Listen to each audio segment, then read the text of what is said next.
a woman in Stacyville, Maine, $100,000 to come and sign on the dotted line as the principal for Sherman Growth, which was a marijuana company that was going to operate up in Stacyville. At the time, you needed there was a residency requirement. This got struck down in a court case, but there was a residency requirement to operate a marijuana business in Maine. And well, I've also thought about if law enforcement, law enforcement, they're seeing more than they're able to talk about, and then that they're able to go out and prosecute. Like if you got a band of cops together who are like, this pays shit. They haven't increased our salaries in a long time. Why don't we just go get some of this illegal drug money? Like training day stuff, Oh, a lot of possibilities there. It's just like it's definitely triads, robbing triads. Yeah. So that was gonna be my next question though, because a lot of people now understand that there is this expectation within the CCP that a Chinese national is called upon to spy or do espionage. If called upon, they're supposed to do it on behalf. Their national security law. Right, no matter where they are. So, like we're saying, it's a literal law. That relationship then with the literal organized crime organizations is the same then, no? So like the Chinese government doesn't view the triads as scumbags. They view them as a useful tool. Yeah. Fair to say? Yeah, I think that's a fair and accurate. And look, I'm not a Chinese politics expert, but I do know what we've seen in Maine and the development of it. Our Chinese drug cartel situation in Maine, you can kind of track how it increased in complexity as well as size, and the nature of the people who were populating some of these sites changed over time. In the beginning, it really seemed like you had just a couple of wildcatters who came up and were kind of bumbling around, trying to figure out what are the rules, what are the limits, how are we going to have to operate profitably in this business, in this region? And they figured it out. It took them like a year and a half, but they figured it out. Another example is Mervyn Yan. You familiar with that name at all? He was he worked for CEFC Energy, the firm that paid the Biden family $1.5 million. Michael Yan, not Mervyn Yan. So this is Mervyn Yan. Totally different guy. Totally different guy. All right, please. Mervyn Yan. He worked for CEFC Energy, which is just a Chinese cutout. It's I don't know if it's a real company or not, but it's the way I recognized the name was that he had been interviewed by the House Oversight Committee for his role in paying the Biden family $1.5 million. So it was like, oh, okay, this is part of Hunter Biden's bag, printing money from foreign sources. But Mervyn Yan, of all people, paid a woman in Stacyville, Maine, $100,000 to be the signatory on an adult use marijuana grow. You should look up Stacyville, Maine, so you can just see how remote this place is. Stacey? You got it. Okay. Yeah, Stacyville, Maine, and just zoom out so you can see how remote this place is. This is in the middle of nowhere. This is a town of 500 people.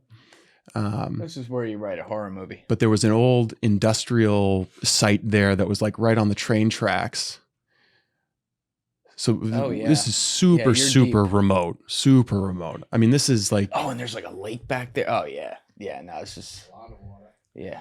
So Mervyn Yan, while he's, in between paying Hunter Biden and James Biden for Lord knows what, good advice on energy, I guess. Listen, maybe Hunter's got some great advice. The best advice. The best advice on energy. That's our next president you're talking about. Right. President Hunter Biden. Oh man. Well, I don't hate him. Listen, he's the most relatable person in the Biden family. I want to love something the way he loves crack. That's all I'm going to say.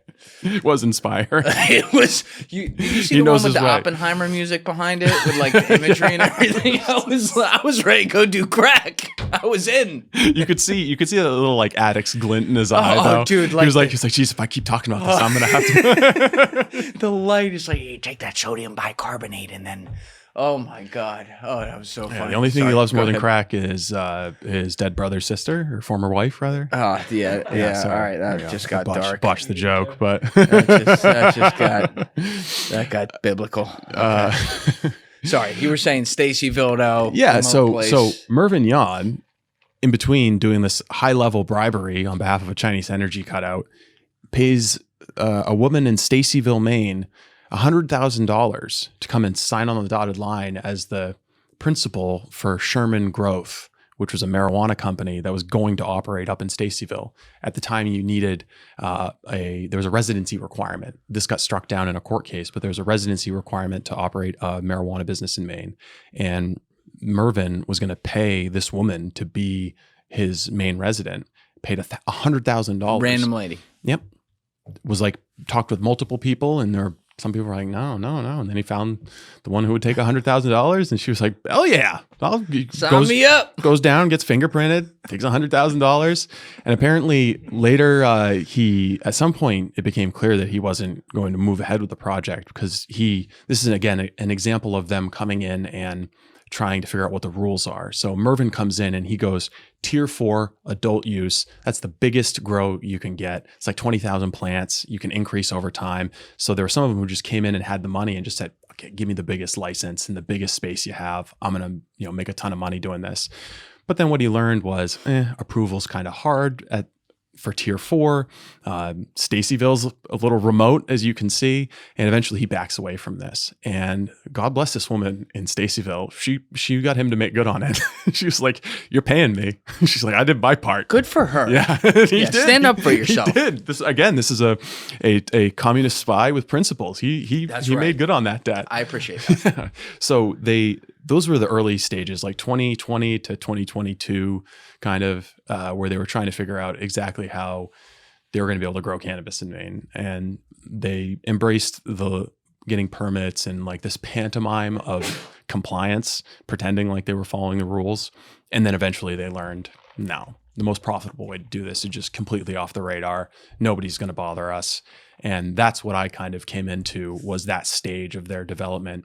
Now they're swinging back to getting medicinal licenses. So you see the same people and the same properties that are involved with search warrants, busts, that are very obviously in this criminal network, are now getting medicinal licenses. And it's no problem. They're just applying and they're like, oh, you're under investigation. You can have one. Well, it's hard to say if they're under investigation. The law isn't written specific to a property. So a new person comes in with a property, like, yes, they're both, Chinese individuals from the same area of New York. And yes, this property did get raided. And yes, the same person still owns it and is also Chinese and from New York. But you don't know that they're related. It'd be racist. It'd be racist to say that they know each other just because they're all Chinese and from New York. So the Office of Cannabis Policy approves all these licenses. And this, by the way, isn't speculation or just like the conservative Steve Robinson saying this. The John Hudak from the Office of Cannabis Policy has admitted in legislative testimony that they are giving licenses to people they suspect have affiliations with organized crime. Says their hands are tied. What do you mean their hands are tied? Their hands are tied. How are your hands tied? He's in the fucking triads. Don't give him a license. That's what he says. Hands are tied. Doesn't have a discretion. Who's tying him? It's crazy. Yeah, it's crazy. He never explains. The media doesn't ask him to explain further. Doesn't seem real interested in talking to me.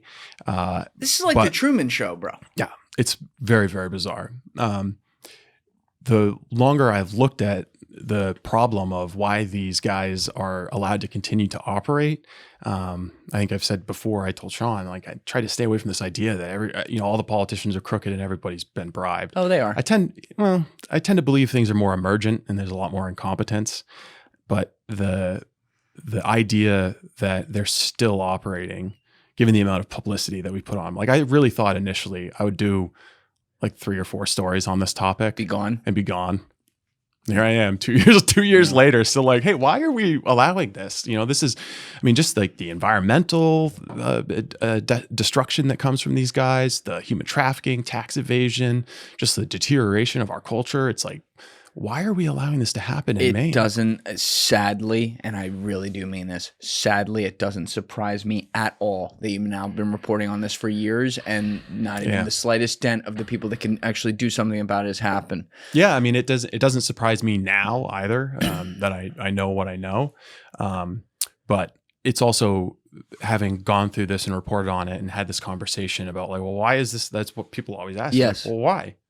If everybody knows it's illegal, if you're literally out in front of these places jumping up and down, with a red clown nose on and taking videos to get people's attention on this stuff, why is it still being allowed to happen? And it's getting harder and harder to not go down well, if it's being allowed to happen, then the people who are allowing it to happen are benefiting from it. Yeah. It's getting harder to avoid that conclusion. And so I think that there are a lot of people, both on the sale end, at these hemp shops and head shops where the triad weed is being sold, who are benefiting from it, but also people in more traditional Maine business or Maine politics, French guys and Irish guys and English guys who are renting property to the Chinese organized crime, or maybe they're real estate agents, they like the high sales volume that's all cash. It's like the scene in The Town when they get through the whole fucking chase, they're all done, everything blew up, and they're moving the cars to the other getaway car, and there's the one cop sitting there and he's looking at him and then he just goes, if you're tied in and, that in that case, that cop just didn't want to be in a shootout and potentially get hurt, just wanted to go about his shift. That might be what these people are doing. Yeah. It might just be like, well, I own some of my real estate. Fuck it. Whatever. It's going to happen anyway. Might as well control it. Also, if you're like a cop in rural Maine, you might have in the 90s or early 2000s some experience busting marijuana grows, but never dealing with transnational organized crime. Right. Like you're not equipped to. That's right. How many law enforcement in Maine do you think speak Mandarin or Cantonese? Zero. Zero. They might have like the phone line for a translation service, but maybe. But they're not equipped to deal with sophisticated organized crime of this variety. But we, in the movie that we made, we actually. We found a guy in Albion, Maine, who is this the one with Tucker you did? Yes, the documentary that people can watch it at tuckercarlson.com. Shameless plug. But in the documentary, we interviewed a guy who was just like a classic Mainer. He shows up to talk to us, and he's wearing like a camo Trump hat and like a tank top and driving his truck. And we're in front of a Chinese marijuana grow that hadn't been raided, but the individual that he knew to be associated with this grow had been arrested like 100 miles over across the state at a different marijuana grow. And so it was dormant for whatever reason. And so we interviewed him in front of it. And he told us the story of how when he saw this guy setting up shop in his town, he said, "Not in my small town, damn it," which is a fantastic drop, a nice quote from the movie. And he pretended to be the code enforcement officer. So he just like went over to this guy and was like, "This is out of code. This is out of code. This is out of code. You got to get that up to code, or we're gonna have to shut you down." And the guy's like, "Well, he's Chinese. He's from New York. He doesn't know." He's like, "Yeah, okay." Gets the guy's phone number, and then just a few days later, the guy's phone rings. It's a number from New York. It's a woman on the other end of the line with obviously a Chinese accent. You want me to do it? Yeah. Let's have her up.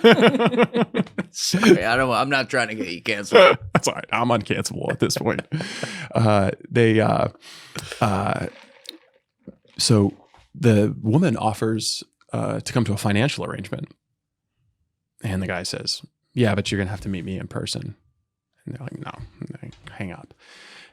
So I'm thinking, well, I wonder, is that the only time a code enforcement officer in Maine has been offered a couple $1,000s? You're talking about a job where these people probably make maybe $35,000 a year. Yeah. So what's a $10,000 bribe like? There's a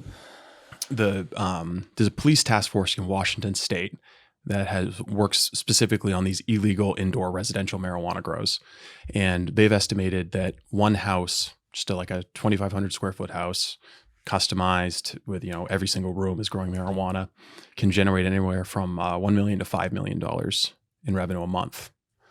So if that's what you're looking to do with a house, if you can turn it into a $1 to $5 million a month revenue source. Oh yeah. What can you afford? What's your bribery budget? Large. Yeah. Thank you guys for checking out this clip. If you haven't already subscribed, please subscribe and hit the like button on this video. It is a huge, huge help. And if you'd like to check out this clip's full podcast episode, that link is in the description below or right here. And finally, you can follow me on Instagram and X by using the links in my description below.